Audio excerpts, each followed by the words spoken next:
সর্ষে ইলিশ তো আমরা সবাই খেয়ে থাকি। আসলে সর্ষে পোমা কি কখনো খেয়েছেন? আজকে আপনাদেরকে রেসিপি দিয়ে দিচ্ছি।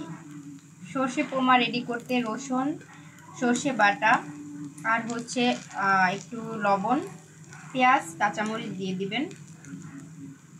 তারপর অল্প আঁচে রান্না করলেই হয়ে যাবে সর্ষে পোমা, একদম হেলদি উপায়ে।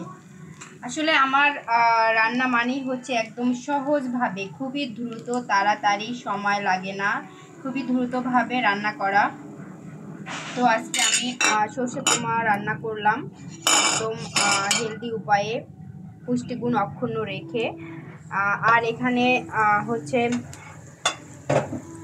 আমি প্রিপারেশন নিয়েছিলাম কয়েকটা চিংড়ি মাছ, একটু হচ্ছে পেঁয়াজ, কাঁচামরিচ দিয়ে একটু ভেজে নিয়েছি।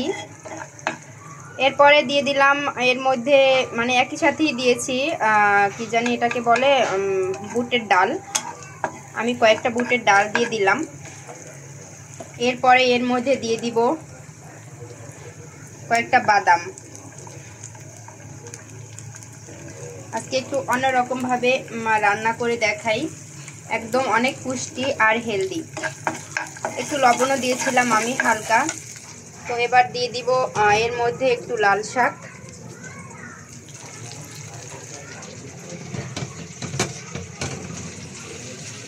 আর দিয়ে দিব বরবটি। আলাদা করে আসলে আমার এখন টাইম নাই, আমার অনেক খিদা লেগেছে, তাই আর কি একই সাথে দিয়ে দিলাম। এখানে আমি 4টা দেশি মুরগির ডিম নিয়েছি, ওর মধ্যে হচ্ছে কাঁচামরিচ, পেঁয়াজ আর ধনেপাতা দিয়েছি, কয়েকটা বাদামও দিয়ে দিয়েছি, কাজু বাদাম। তো এটা আমি ভেজে নিব। রেডি হয়ে গেল আমার একদম হেলদি, অনেক পুষ্টিকর, কম সময়ে ঝটপট লাল শাক ভাজা, আর সাথে রয়েছে অনেক পুষ্টিকর জিনিসপত্র। তো এরপরে আমি একটু কি বলে ঘি দিয়ে হচ্ছে 4টা ডিম ভেজে নিচ্ছি।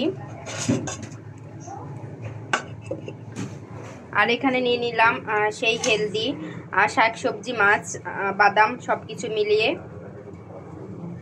তারপর এখানে ডালও রয়েছে, বুটের ডাল একই সাথে ভেজে নিয়েছি কিছুটা সালাদ, কাঁচামরিচ, পেঁয়াজ। আর এখানে মাছগুলো হয়ে আসলো, মাছ রান্না কমপ্লিট। তো আমার রান্না মানেই হচ্ছে একদম পুষ্টিকর, হেলদি, কম সময়ে, খুবই দ্রুত হচ্ছে রান্না বান্না। তো সবাই ফলো করবেন। ডিমটা হয়ে আসতেছে।